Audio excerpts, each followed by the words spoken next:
저희 부천 노회 남성교회에서 주관하는 찬양제가 있었는데, 저희 교회 호산나 찬양대 중심으로 해서 우리 귀한 찬양으로 하나님께 영광을 돌렸습니다.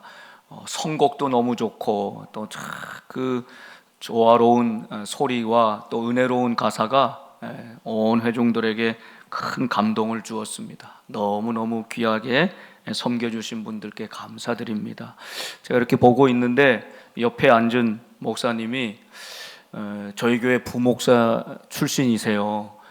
누군지 다 아실 것 같은데 그렇게 저한테 말씀하시는 거예요.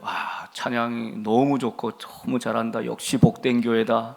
그러면서 12년 이제 전에 교회를 떠나셨는데 가만히 보니까 한 5분 모르고는 다 알겠다 그러시더라고요. 제가 한편으로 찬양대가 본래 그렇습니다. 한번 섬기면 이렇게 오랫동안 귀하게 섬기게 되지요. 우리 가브리엘 찬양대도 축복합니다. 여러분 은퇴하셔도 소리가 나오는 한 하나님께 영광 돌리는 찬양대 되시기를 축복합니다. 참 그것이 한편으로 귀하게 꿋꿋하게 묵묵하게 섬기시는 분들에 대한 칭찬으로 들려서 감사하면서, 동시에 조금 아쉬운 거는 새로운 얼굴들이 또 함께 참여해서 더 귀하게 더 좋은 아름다운 찬양을 올려드리면 얼마나 좋을까, 이런 생각을 또 해보았습니다. 가브리엘 찬양대 하나 둘 셋 넷 4명 자리가 남아 있습니다. 속히 다 채워주시기를. 여러분 누구나 참여하셔서 가브리엘 찬양대 오디션 보나요? 안 보신답니다. 안 보신다. 네. 목소리 좀 안 좋으면 저 표정으로도 하실 수 있죠. 보기만 해도 은혜로운 표정으로 4명 딱 채우면 더 좋겠다 하는 생각이 듭니다. 어떤 교회가 좋은 교회일까요? 50주년 희년을 앞두고 저는 매일 우리 복된 교회가 어떤 교회가 되어야 할까 고민하며 기도하게 됩니다. 먼저는 우리 성도들이 행복하고 모이면 참 은혜가 있는 사랑이 넘치는 교회, 누구나 다 원하는 교회 아니겠습니까? 저는 우리 복된 교회가 함께 모여 서로 행복하고 그저 사랑이 넘치는 그런 예루살렘 모교회 같은 그런 교회 될 수 있기를 간절히 바랍니다.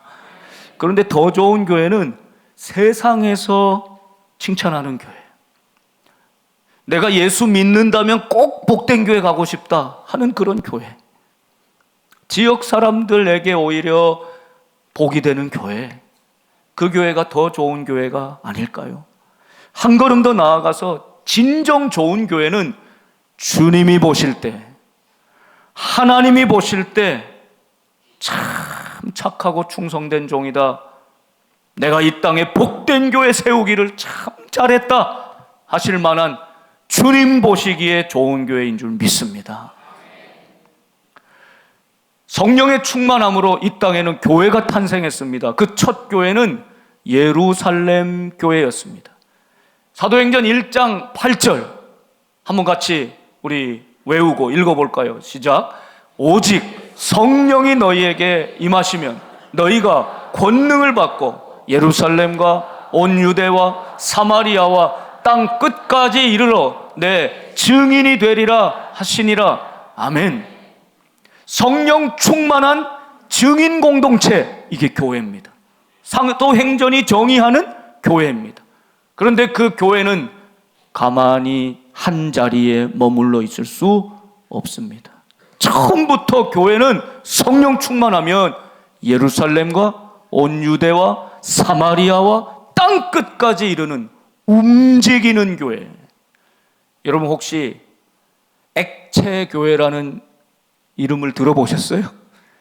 제가 미국의 어떤 교회 이름을 들었더니 리퀴드 처치래요. 그 액체교회라는 뜻이에요. 무슨 의미인지는 아시겠잖아요. 고체적인, 딱 고착화돼서 고정화되고 형식화된, 딱딱하게 굳어버린 고체적인 교회가 아니라 살아 움직이는 교회, 흘러가는 교회, 사도행전적인 교회, 우리는 그런 교회 되기를 지향한다는 의미겠지요. 여러분, 그런데 처음 교회 예루살렘 교회는 우리끼리 모이는데 너무 행복하고 좋았어요. 그래서 이 사도행전 1장 8절의 말씀을 망각해버렸습니다. 지키지 못했습니다. 그런데 거꾸로 뒤집어 8장 1절에 보면 어떤 역사가 일어납니까? 같이 읽어보겠습니다. 시작. 사울은 그가 죽임당함을 마땅히 여기더라. 그날에 예루살렘에 있는 교회에 큰 박해가 있어 사도 외에는 다 유대와 사마리아 모든 땅으로 흩어지니라. 아멘. 스데반으로 말미암아 교회에 박해가 있었습니다. 환란이 있었습니다. 그 박해를 피해서 어쩔 수 없이 사도 몇 명만 예루살렘 교회를 지키고 어쩔 수 없이 유대와 모든 땅으로 흩어지게 되었다는 것입니다. 사도행전 1장 8절의 말씀대로 지키지 못하던 교회가 큰 박해가 일어나서 오히려 흩어지는 교회, 움직이는 교회가 되었다는 것이죠. 오늘 이 말씀이 오늘 우리가 읽은 안디옥 교회까지 놀랍게 이어져 가고 있습니다. 오늘 11장 19절 말씀 보면 그때에 베드로와 고넬료가 만나서 이방인에게도 복음이 전해진 그때에 여러분 어떤 일이 동시에 있었나? 스데반의 일로 일어난 환란으로 말미암아 사도행전 8장 1절 방금 읽었던 바로 그 환란으로 말미암아 흩어진 자들이 디아스포라 유대인 성도들이 베니게와 구브로와 안디옥까지 이르러 유대인에게만 말씀을 전하는데, 여러분 한번 지도를 보여주시면 이제 주님의 복음이, 예수님의 십자가와 부활의 그 복음이 지역적으로는 저 아래쪽 이제 보이지 않는 쪽이 저 녹색 부분이 갈릴리 호수입니다. 이제 그 북쪽으로 해서 베니게, 페니키아라고 불렀던 베니게 지역으로, 그 우측의 큰 땅은 무슨 나라죠? 수리아 나라죠. 여러분 여기에 수도가 바로 안디옥이었습니다. 그러니까 왼쪽에 있는 큰 섬 구브로, 본래 이 구브로는 오늘 굉장히 중요한 역할을 하는 바나바의 고향이기도 합니다. 바나바의 고향이었던 이 구브로까지 유대인들이 박해를 받아서 예수 믿는 성도들이 흩어졌다는 것입니다. 여러분 그곳에서 또 베니게, 수리아 여기에 흩어져 있던 자들이 안디옥에 이르렀다 말씀하고 있습니다. 여러분 이 안디옥은 그 당시에 로마, 이집트의 알렉산드리아 그리고 안디옥이 로마가 다스리는 영토 중에 가장 큰 세 번째 도시였습니다. 국제적인 도시였습니다. 인구 그 당시로 50만 명이 넘게 사는 아주 큰 대도시였다는 뜻입니다. 여러분 대도시니까 사람들 많이 모이고 이 사람 저 사람 모이고 하니 여기 범죄율이 점점 높아지고요, 가정이 해체되고요, 여러 가지 문제들이 많았던 도시였습니다. 바로 그 도시 안디옥에서 예수 믿는 사람들의 모습이 두드러진 것입니다. 그들의 모습을 통해 그리스도인이라는 별명이 생기고 오히려 이 안디옥이라고 하는 도시가 예수님의 사람들로 변화되는 놀라운 역사가 바로 그 안디옥에서 일어났다는 것이죠. 여러분 그런데 이제 주님의 이 촛대가 예루살렘 모 교회로부터 드디어 사도행전 1장 8절 말씀대로 사마리아 유대를 거쳐서 이제 이방인의 자리 수리아 안디옥에까지 이르게 됐다는 것입니다. 여러분 이제 안디옥으로 옮겨진 하나님의 놀라운 선교의 역사가 이 안디옥을 통해서 소아시아로 유럽으로 땅끝을 향해 이어져 가게 되는 것입니다. 예루살렘에만 머물러 있는 고체적인 교회가 아니라 이제 주의 말씀대로 순종하여서 흩어져 움직이는 교회, 살아서 움직이는 교회, 액체적인 교회로까지 나아가고 있는 그 생생한 현장이 바로 안디옥이었다는 것입니다. 여러분, 이 안디옥 교회 특징이 몇 가지가 있어요. 첫 번째는 그 출발 자체가 예루살렘 교회와는 다릅니다. 예루살렘 교회는 예수님을 따르던 유대인들, 베드로, 야고보, 요한을 비롯한 유대인들이 주로 구성되어 있는 교회였지요. 그런데 이 안디옥 교회는 DNA가 다릅니다. 태생이 다릅니다. 유대인들뿐만 아니라 헬라인들, 복음을 받아들인 이방인들도 함께 그 교회를 구성해 갔다는 것입니다. 여러분, 20절 말씀을 보면 그 중에 몇 사람이 안디옥에 이르러 헬라인에게도 말하여 주 예수를 전파하였다 말씀합니다. 처음엔 누구에게만 했다고요? 유대인에게만 말씀을 전했다. 동족이고 편하고 언어가 통하니까.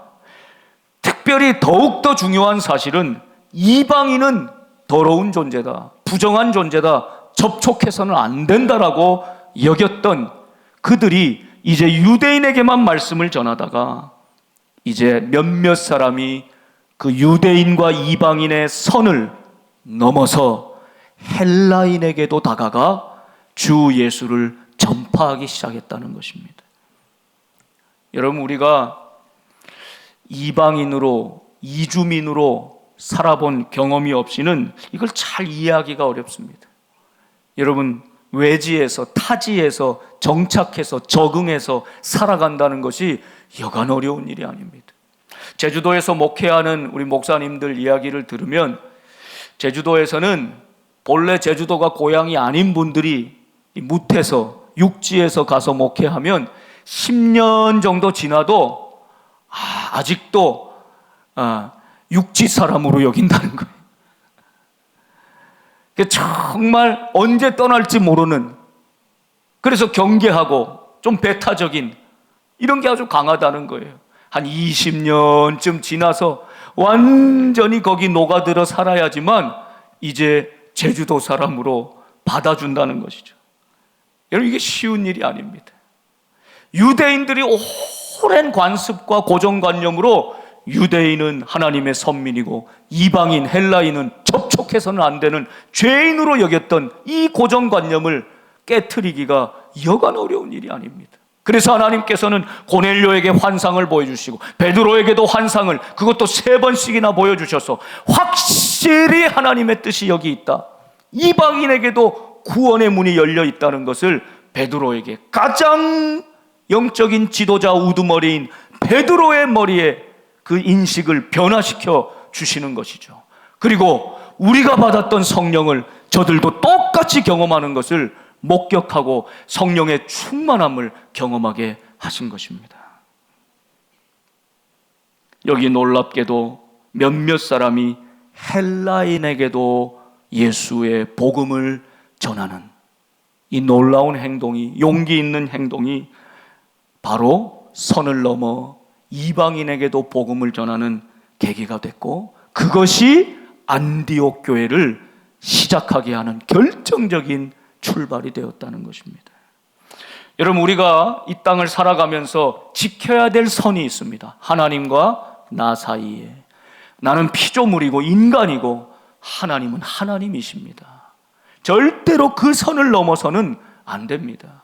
부부 사이에도 아무리 친밀하고 사랑하여도 부부 사이에도 지켜야 할 선이 있는 것이죠. 그것을 지킬 때 더 아름답고 복된 관계가 되는 것입니다.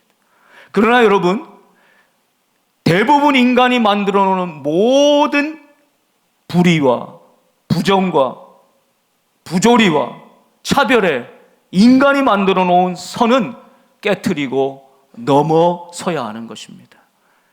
여러분, 기독교 국가라고 하는 미국 땅에도 정말 얼마나 오랫동안 사람이 사람을 노예로 부리고 살았습니까? 주일에는 깨끗하게 옷을 차려입고 경건하게 하나님 앞에 나아가서 예배드리지만 모든 날 동안 흑인은 노예로 취급했습니다. 이게 어떻게 가능할까 싶은데 여러분, 그것이 철폐되기까지 얼마나 오랜 세월 수많은 사람들의 눈물이 있었겠습니까? 남녀 사이에도 여러분, 우리 교회가 속한 대한예수교 장로회 통합교단은 여성에게도 안수를 허락했죠. 딱 30주년이 되었습니다. 그런데 여전히 이 땅에는 여성에게는 안수를 주지 않는 교단이 아직도 많이 있습니다.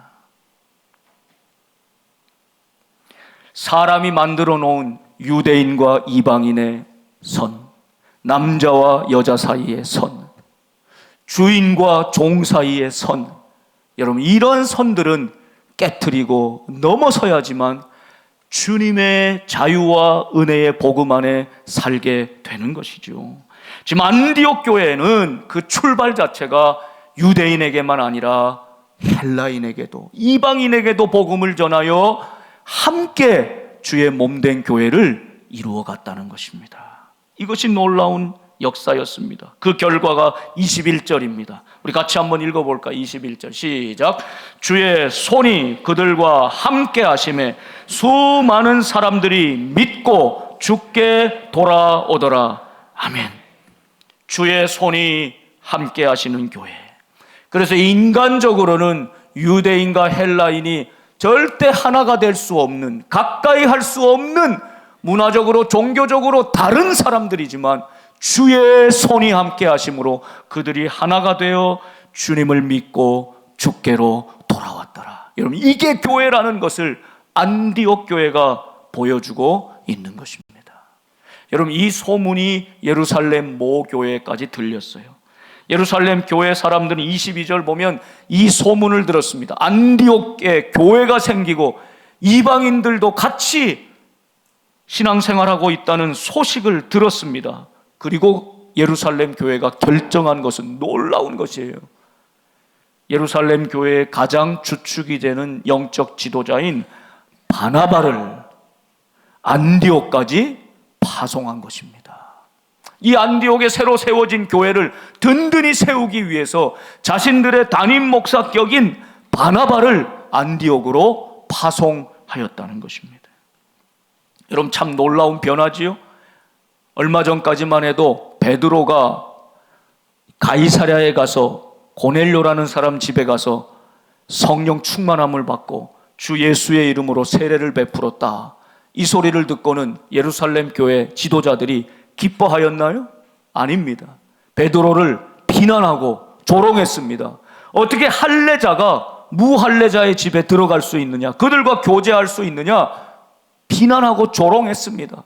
그래서 자초지종을 쭉 설명한 것이 11장 18절까지 말씀이잖아요. 베드로의 그 자기 고백적인 자기 간증의 소식을 다 선포한 다음에 모든 사람들이 다 잠잠하여 하나님께 영광을 돌리지 않았습니까? 그리고 이방인에게도 생명 얻는 회개를 주셨구나. 모든 사람이 깨닫게 되었습니다. 아, 사람이 누구이기에, 베드로 내가 누구이기에 하나님이 하시는 일을 능히 막을 수 있겠느냐. 여기에 놀라운 하나님의 구원의 계획이 있음을 깨닫게 되었던 것입니다.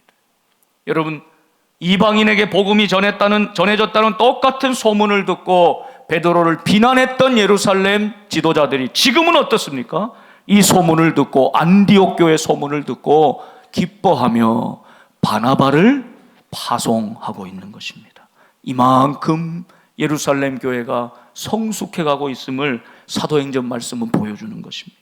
자, 그가 이르렀습니다. 안디옥에 직접 가봤더니 소문만 들었는데 이제 눈으로 직접 봤더니 하나님의 은혜가 거기 충만하고, 그래서 그것을 보며 기뻐하며 모든 사람에게 굳건한 믿음으로 주와 함께 머물러 있으라 권합니다. 여러분, 직접 가서 보고 경험하는 것이 사실 너무나 중요합니다. 저희가 몽골에 6월달 다녀왔잖아요. 다녀온 다음에 얼마 전에 우리 장로님 통해서 들어보니까 가서 그곳을 다 본 분들이 이 몽골은 겨울이 깁니다. 그리고 너무 춥습니다. 그 시설과 이런 걸 잘 살펴본 이 전문가 우리 집사님들이 겨울 되면 거기 춥고 다 힘들 텐데 그 난방시설을 보강해 줘야 된다. 이런 방법이 좋다. 어느 정도 예산만 들면 할 수 있다. 말씀하셨다는 거예요. 직접 가서 보지 않으면 모르는 것입니다.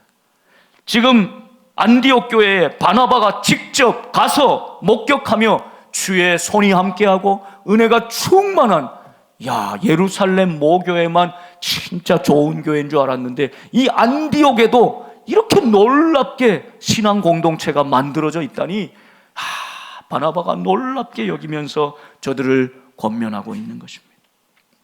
자, 여러분, 여기서 바나바가 참 중요한 역할을 합니다. 안디옥 교회는 이 바나바로 말미암아 위대하고 놀라운 선교적 교회가 됩니다. 여러분, 성경은 오늘 바나바를 어떤 사람이라고 합니까? 24절 말씀에 보면 바나바는 착한 사람이요 성령과 믿음이 충만한 사람이라 이에 큰 무리가 주께 더하여지더라. 아멘. 한 사람, 바나바 같은 한 사람. 여러분, 저는 정말 기도합니다. 저뿐만 아니라 우리 모든 성도들이 정말 바나바 같은 믿음의 사람이 될 수 있기를 소망합니다. 여러분도 그런 거룩한 소망을 가지고 기도하시면 좋겠어요. 성품이 착할 뿐만 아니라 성령과 믿음으로 충만했던 사람입니다. 그가 있었기 때문에 많은 무리가 주께 돌아와 주께 더해지는 역사가 있었던 것입니다. 여러분, 진정한 부흥은 교회의 숫자를 늘리는 게 아니라는 것을 오늘 말씀해 주고 있습니다. 진정한 부흥은 무엇입니까? 오늘 여러분 21절 말씀에도 24절 말씀에도 성령 충만한 그 자리에 어떤 결과, 열매가 있습니까? 많은 사람들이 믿고 주께 돌아오더라.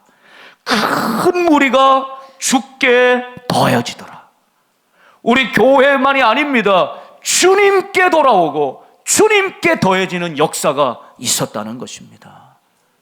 여러분, 어떤 교회는 수가 점점 줄어들고 어떤 시설도 좋고 말씀도 좋고 예배도 좋고 프로그램도 좋고 그래서 몇몇 교회로 다 옮겨가서 하나님이 보실 때 그 교회 숫자가 많아지는 것이 하나님이 보실 때 부흥이겠습니까? 아닙니다.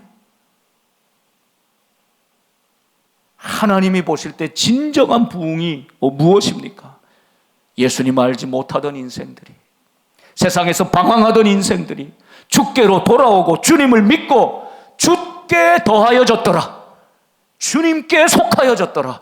여러분, 이 놀라운 은혜가 우리 복된 교회를 통해서, 여러분의 삶을 통해서 이루어질 수 있기를 간절히 바랍니다.